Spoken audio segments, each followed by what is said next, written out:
வணக்கம் நான் Shabtina welcome back to Shabtina's kitchen. எல்லாரும் எப்படி இருக்கீங்க? நல்லா இருக்கீங்களா? இன்றைக்கி இந்த பொங்கல் நாளில் உங்களை எல்லாம் சந்திக்கிறது எனக்கு ரொம்ப சந்தோஷம். இன்றைக்கி ரெசிபி பார்க்கறது முன்னாடி உங்கள் எல்லாருக்கும் நான் விஷ் பண்ணிட்டு நான் ஸ்டார்ட் பண்ணுறேன். இனிய பொங்கல் நல்வாழ்த்துக்கள். இந்த நாளில் எல்லாருமே வந்து சந்தோஷமாக வீட்டில் இருக்கோம், எல்லாருமே சேர்ந்து கொண்டாடுவீங்க. அதுவும் பர்டிகுலராக வீட்டில் செய்கிற பொங்கலாக இருக்கட்டும், கரும்பு உடைச்சி எல்லாரும் சாப்பிட்டு இந்த மாதிரி நல்ல பலகாரம்லாம் பண்ணல. அது தொடர்ந்து இன்றைக்கி நம்ம பார்க்க போகிற ரெசிபி என்ன கேட்டிங்கன்னா தாளகம்.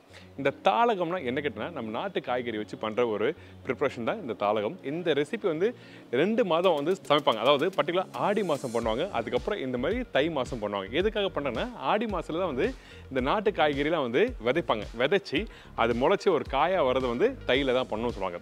இந்த ரெசிபி பார்த்தீங்கன்னா இதில் மஞ்சள் பூசணிக்காய், சர்க்கரை வெள்ளைக்கிழங்கு, உருளைக்கிழங்கு, அவரைக்காய், முருங்கைக்காய், கத்திரிக்காய், உருளைக்கிழங்கு, சேனக்கிழங்கு, கருணக்கிழங்கு இந்த மாதிரி எல்லா காய்கறியும் நாட்டு காய்கறிலாம் போட்டு ஒரு சூப்பரான ரெசிபி பார்க்க போகிறோம்.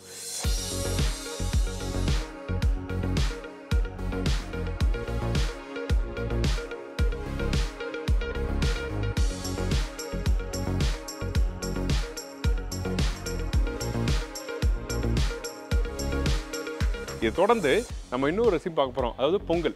பொங்கல் நம்ம பார்த்தீங்கன்னா நீங்கள் சக்கரை பொங்கல் தான் எல்லாம் வீட்டில் பண்ணுவீங்க. ஆனால் பர்டிகுலராக இந்த மாதிரி தாளகம் ரெசிபியோட இந்த வெண்பொங்கல் பண்ணுவாங்க. அதாவது கொஞ்சம் பால் ஊற்றி பச்சை அரிசி போட்டு நல்லா வேக வச்சுட்டு அதுக்கப்புறம் ஒரு கட்டி வெல்லம் மேலே போட்டு கடவுளுக்கு படைப்பாங்க.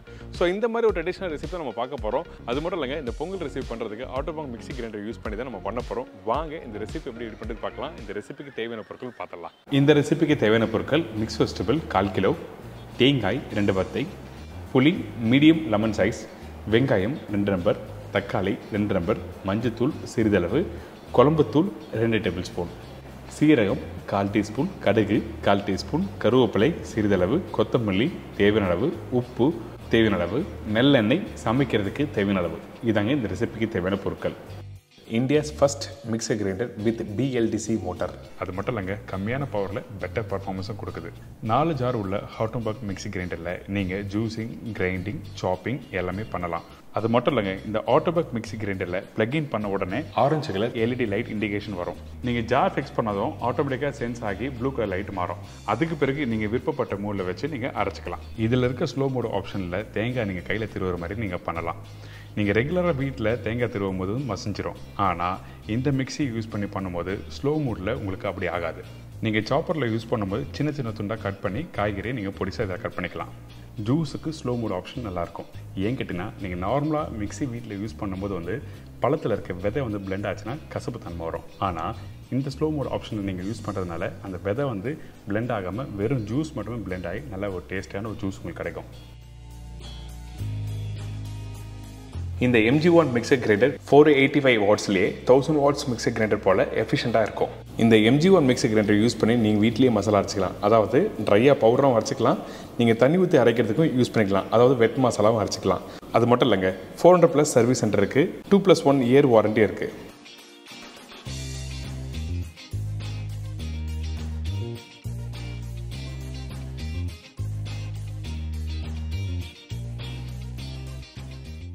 இது தொடர்ந்து வாங்க ரெசிபி எப்படி ரெடி பண்ணுறது பார்க்க போகலாம். ஃபஸ்ட்டு நம்ம என்ன பண்ணுறோன்னா ஆட்டோபாங் மிக்சி கிரைண்டர் யூஸ் பண்ணி தான் தேங்காய் பால் எடுக்க போகிறோம். அதனால் பொடிசாக கட் பண்ணி வச்சுருக்கேன் இந்த தேங்காவை இந்த ஆட்டோபாங் மிக்சி கிரைண்டரில் போட்டுருக்கோம். போட்ட பிறகு தேவையான தண்ணி ஊற்றி நல்லா அரைச்சிருங்க. அரைக்கும் போது நீங்கள் முக்கியமாக கவனிக்க வேண்டிய விஷயம் என்னன்னா அதிகமான தண்ணி யூஸ் பண்ணக்கூடாது தேங்காய் பால் எடுக்கிறதுக்கு. ஏன்னா திக்கான தேங்காய் பால் வேணும். அதுக்காக தேவையான அளவுக்கு மட்டுமே தண்ணி ஊற்றி இந்த மாதிரி அரைச்சி எடுத்துருங்க.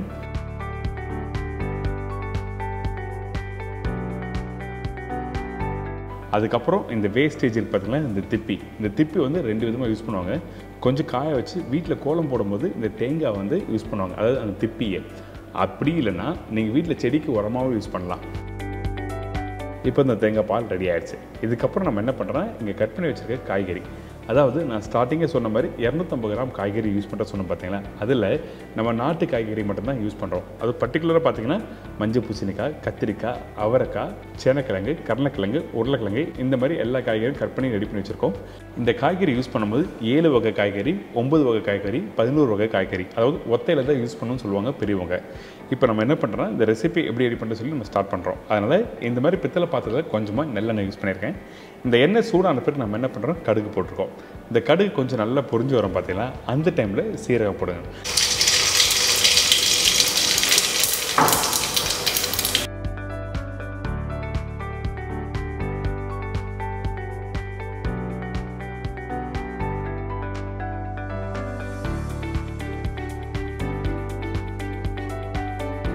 இப்போ கடுகு சீரகம் நல்லா பொரிஞ்ச பிறகு நம்ம கட் பண்ணி வச்சுருக்க இந்த வெங்காயம், அதாவது ஆட்டோபாக் மிக்ஸி கிரைண்டரை யூஸ் பண்ணி பொடிசாக கட் பண்ணி வச்சுருக்க இந்த வெங்காயம் போட்டிருக்கோம். இதோட கொஞ்சம் பச்சை கருவேப்பிலை போட்டு நல்லா வதக்க ஆரம்பிக்கிறோம். இந்த வெங்காயம் வதங்குற பக்குவம் என்ன கேட்டால் கரெக்டாக ஒரு 20 to 30% அளவுக்கு வதங்கினா மட்டுமே போதும். ரொம்ப வதங்க வேண்டிய அவசியமே இல்லை. ஏன் கேட்டேன்னா இதில் தக்காளி போட்டு நம்ம வதக்க போகிறோம். அதனால்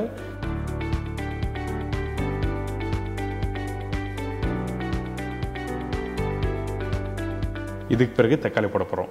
அதுக்கு முன்னாடி வந்து ஆட்டோபாக் மிக்ஸி கிரைண்டரில் நம்ம எப்படி வந்து இந்த சாப்பரை யூஸ் பண்ணி தக்காளி கட் பண்ணுறது சொல்லி உங்களுக்கு காமிக்கிறேன் பாருங்கள். இந்த மாதிரி வீட்டில் நீங்கள் பலகாரம் பண்ணும்போது, ஒரு சமையல் பண்ணும்போது கண்டிப்பாக இந்த மாதிரி எக்யூப்மெண்ட்ஸ் இருந்தால் ஈஸியாக இருக்கும். அதனால தான் இன்றைக்கி இந்த ஆட்டோபாக் மிக்ஸி கிரைண்டரை யூஸ் பண்ணி இந்த தக்காளி சாப் பண்ணியிருக்கோம்.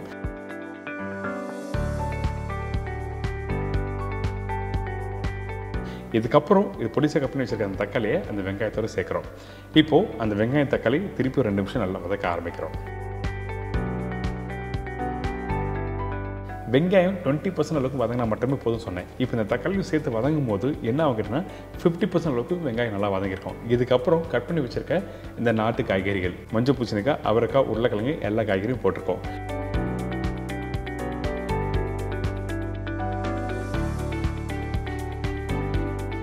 இதோட கொஞ்சம் மஞ்சத்தூள்,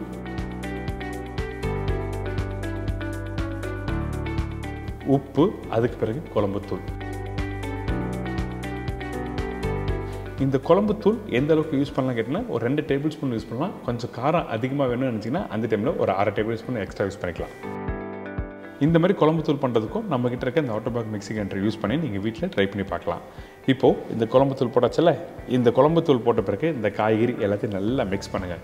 எடுத்த உடனே தண்ணி ஊற்ற வேண்டாம். இந்த காய்கறி, அந்த தாளிப்பு ஏற்கனவே போட்டிருக்க கடுகு, சீரகம், வெங்காயம், தக்காளி, இதோட இந்த காய்கறியும் இந்த மசாலாவும் நல்லா மிக்ஸ் பண்ணிவிட்டு அதுக்கு பிறகு தேவையான தண்ணி ஊற்றி குக் பண்ண ஆரம்பிக்கிறோம். இந்த இடத்துல இந்த காய்கறி வேக வைக்கும்போது முக்கியமாக கவனிக்க வேண்டிய விஷயம் என்ன கேட்டால், இந்த காய் வந்து எல்லாமே ஒன்றா வேக வைக்கிறோம். அதனால் சில காய் வந்து சீக்கிரமாக வெந்துடும். அப்படி வெந்தால் மசிஞ்சு போயிடும். எந்த காய் சீக்கிரமாக மசிஞ்சு போமோ அந்த காய்கறி மட்டும் கொஞ்சம் பெருசாக கட் பண்ணி போடுங்க. அப்போ தான் இந்த காய்கறி எல்லாமே ஒன்றா வெந்து வரும், கரெக்டாக ஈவனாக இருக்கும். சரிங்களா? இப்போ தண்ணி ஊற்றிருக்கோம்.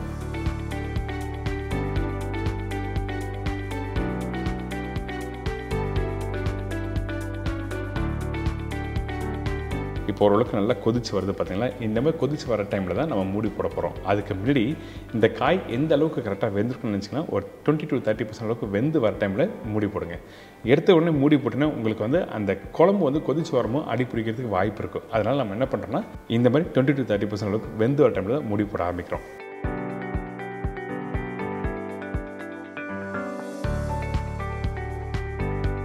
இப்போ இந்த குழம்பு கொஞ்சம் கூடி வருது. இந்த டைமில் மூடி போட்டுருங்க. மூடி போட்ட பிறகு கரெக்டாக மீடியமான ஃப்ளேம் வச்சு நல்லா குக் பண்ணுறோம். குக் பண்ணுறதுக்கு குறைஞ்சபட்சம் ஒரு 7 to 8 நிமிஷம் டைம் எடுக்கும். அதுக்கு பிறகு ஓப்பன் பண்ணி பார்த்தீங்கன்னா இந்த காயை நல்லா வெந்திருக்கும். அந்த கிரேவி டெக்ஸ்சர் நல்லா கொடுத்துருக்கோம்.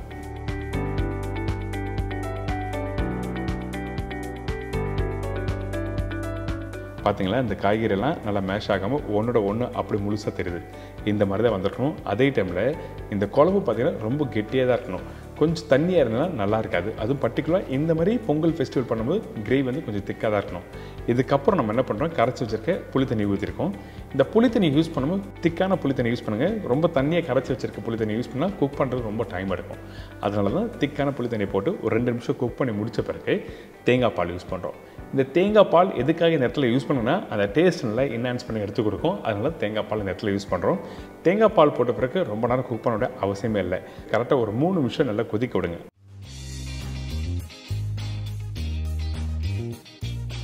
அதுக்கு பிறகு தேவையான கொத்தமல்லி, நல்லெண்ணெய் போட்டு நல்லா மிக்ஸ் பண்ணி எடுத்தீங்கன்னா ஒரு அருமையான பொங்கலுக்கு ரெடி பண்ணுற தாளகம் குழம்பு ரெடி. இந்த பொங்கல் பண்டிகைக்கு இந்த மாதிரி குழம்பு தான் எல்லாரும் வீட்டில் ட்ரை பண்ணுவாங்க. ப்ராப்பரான ஸ்டைலில் என்னோட மெத்தடில் இன்றைக்கி சொல்லி கொடுத்துருக்கேன். ட்ரை பண்ணி பாருங்கள். அது மட்டும் இல்லை, நம்மகிட்ட இருக்க ஆட்டோபாக் மிக்ஸி கிரைண்டர் யூஸ் பண்ணி தான் இந்த ரெசிபி கம்ப்ளீட் பண்ணியிருக்கேன்.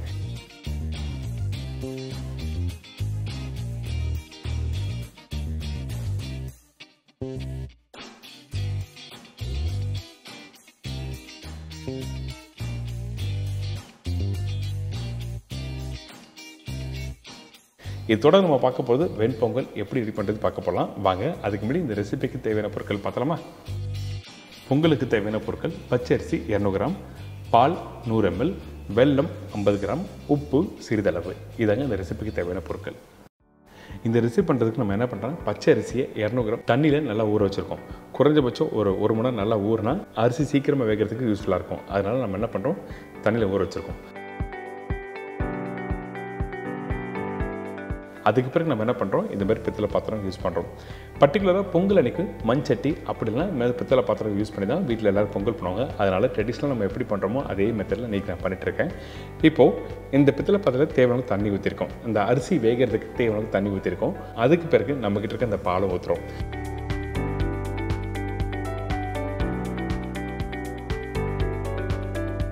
இந்த பால் லைட்டாக பொங்கி வர டைமில் நம்ம என்ன பண்ணுறோம், ஊற வச்சு அந்த பச்சை அரிசி இந்த இடத்துல யூஸ் பண்ணுறோம். சில பேர் இந்த இடத்துல உப்பு போட்டுருவாங்க. கண்டிப்பாக உப்பு இந்த இடத்துல யூஸ் பண்ணக்கூடாது. ஏன் கேட்டோன்னா அந்த பால் திரிஞ்சு போகிறதுக்கு வாய்ப்பு இருக்கும். அதனால் இந்த அரிசி கொஞ்சம் லைட்டாக வெந்து வந்த பிறகு தான் உப்பு போடுறோம். சரிங்களா? இப்போ இந்த அரிசி கொஞ்சம் லைட்டாக வேகட்டும். அதுக்கப்புறம் அடுத்த ஸ்டேஜில் நம்ம என்ன பண்ணுறோம் சொல்லி ஸ்டெப் பை ஸ்டெப்பாக பார்க்கலாம். அதே டைமில் நீங்கள் கவனிக்க வேண்டிய விஷயம்னா, இந்த அரிசி போட்ட பிறகு மிக்ஸ் பண்ணாமல் இருக்கக்கூடாது. கொஞ்சம் அரிசி லைட்டாக வெந்து வர டைமில் அடி பிடிக்கிறதுக்கும் வாய்ப்பு இருக்கும். அதனால் நம்ம என்ன பண்ணுறோன்னா, அந்த அரிசி ஃபஸ்ட்டு ஸ்டேஜ் வேகும் போது நல்லா மிக்ஸ் பண்ணிகிட்டே இருங்க. அதே டைமில் பார்த்தீங்கன்னா அந்த அரிசி கொஞ்சம் வெந்து வரும். அதுக்கப்புறம் அந்த பால் தண்ணி கொஞ்சம் லைட்டாக அளவு கம்மியான மாதிரி இருக்கும். இந்த இடத்துல ஒரு மீடியமான ஃப்ளேம் வச்சு நீங்கள் அந்த சாதத்தை நல்லா வேக வைக்கணும். அப்போ தான் அந்த சாதம் கரெக்டாக வெந்து வரும். நீங்கள் ஓப்பன்லேயே அப்படியே குக் பண்ணால் அந்த தண்ணியோட அளவு பார்த்தாது, திருப்பியும் தண்ணி போடுற மாதிரி இருக்கும். அதான் விஷயம், வேறு எதுவுமே இல்லை.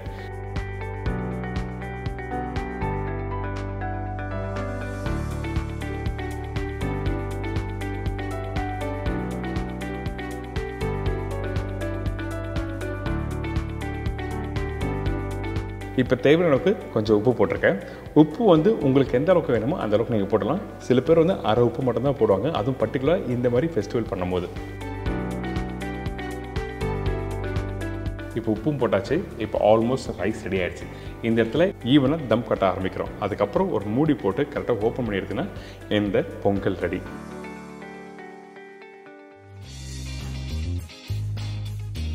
பார்த்தீங்களா, இந்த பொங்கல் நல்ல வெள்ளை கலரில் கெட்டியான தன்மை இந்த மாதிரி தான் இருக்கும். கொஞ்சம் சூடு ஆற இன்னும் கொஞ்சம் இருக ஆரம்பிக்கும். அதுக்கு பிறகு நம்ம என்ன பண்ணுறோன்னா, வாழையில இந்த சாதம் அதுக்கப்புறம் தாளம் குழம்புலாம் போட்டு வீட்டில் கடவுளுக்கு படைப்பாங்க. ஸோ அதே மாதிரி தான் நம்ம பண்ணியிருக்கோம். அதே டைமில் ஒரு சின்ன துண்டு வெண்ணெய் வைப்பாங்க.